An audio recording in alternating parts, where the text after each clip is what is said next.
Гласот на Америка на македонски. Преку една деценија вашиот прозорец кон САД. А сега, директно од студиото во Вашингтон. Добро вечер. Го гледате ТВ журналот Newsflash на Гласот на Америка на македонски јазик. Јас сум Лилица Китановска.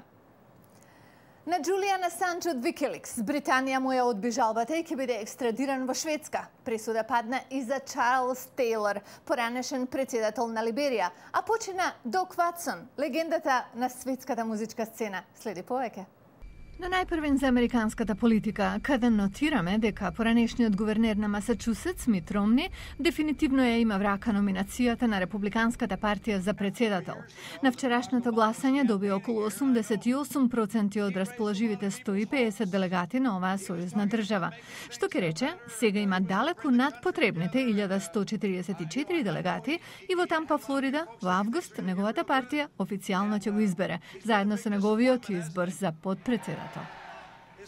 Специјален трибунал го осуди поранешниот либериски председател Чарлс Тейлор на 50 години затвор за воени кривични дела и злосторства против човештвото. Специјален суд за Сиера Леон ја изрече пресудата во среда во Хаг, велејќи дека Тейлор ја искористил својата позиција за да им помага на бунтовниците, наместо да промовира мир и стабилност. Британскиот врховен суд пресуди Джулијан Асанџ, австралиец и основач на контроверзната веб страница Wikileaks, дека може да биде екстрадиран од Британија во Шведска, за да се соочи таму со обвиненијата за сексуални кривични дела. Неговите адвокати уште се борат и можна е уште една последна жалба до Европскиот суд за човекови права. За секое парче облека продадено од страна на компанијата од Филаделфија United by Blue ветува дека ќе отстрани половина килограм отпад од океаните, реките и потоците, вклучувајќи ја и непосредната околина на градот. Еве приказната. На оваа привремена депонија може да се најде се што би нашле на секој отпад, но ова не е резултат од отстранети непотребни предмети од домакинствата на граѓаните, туку ова е дел од 6 милиарди килограми отпад што секоја година ги загадува водите. Со правење нешто што е важно го правиме нашиот бизнис важен и успешен, а со тоа се успешни и еколошките иницијативи.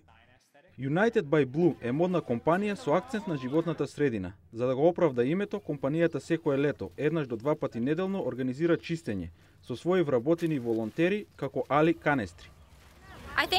Мислам дека ваквите проекти може да значат голема промена и доколку имаме доволно од нив, тогаш ќе направат огромна разлика за луѓето.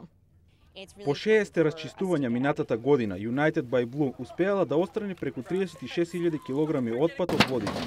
Вработените велат, одржувањето на чистотата на океанот е обврска на сите. Компанијата за секое чистење троши меѓу 2 и 3.000 долари, од надомест за вработените до храна и пијалок за помошниците, па до трошоците за соодветно складирање на собраниот отпад.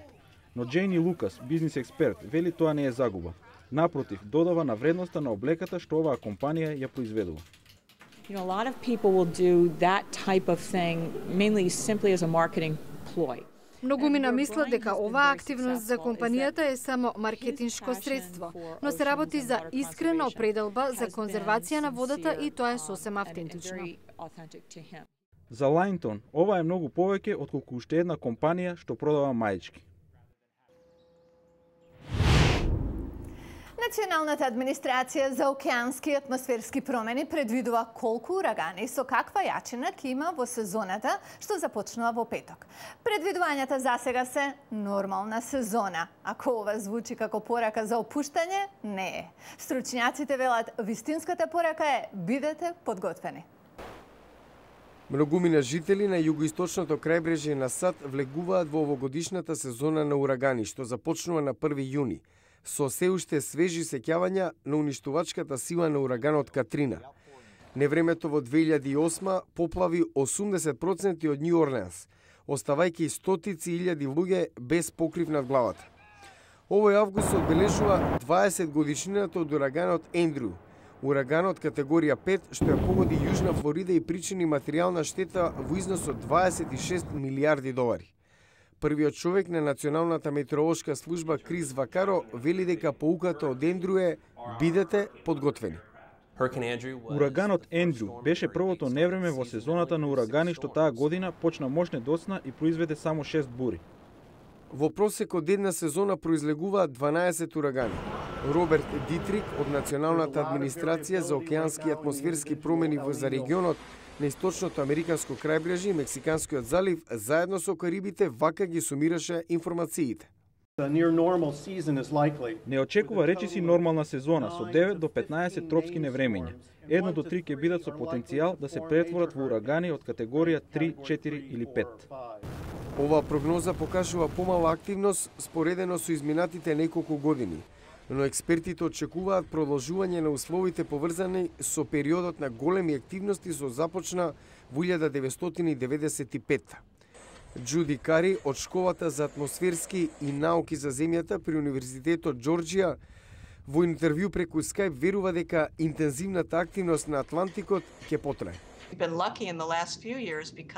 Имавме среќа изминативе неколку години, бидејќи повеќето од најголемите невремења едноставно исчезнаа во отворените океански води, без да го погодат копното. Кари очекува активност на потенцијални урагани во Северниот Индиски океан. Сезоната во овој крај на светот започнува во септември. Соларна торба. Пронедок на американец што спасува животи на мајки.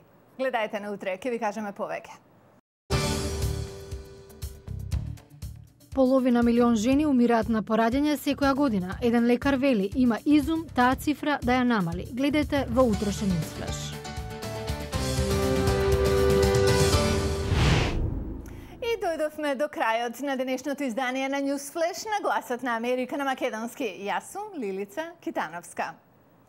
Ве оставаме во добри раце на нашата интернет страница glasnaamerika.com. До утре на ова место. До гледање.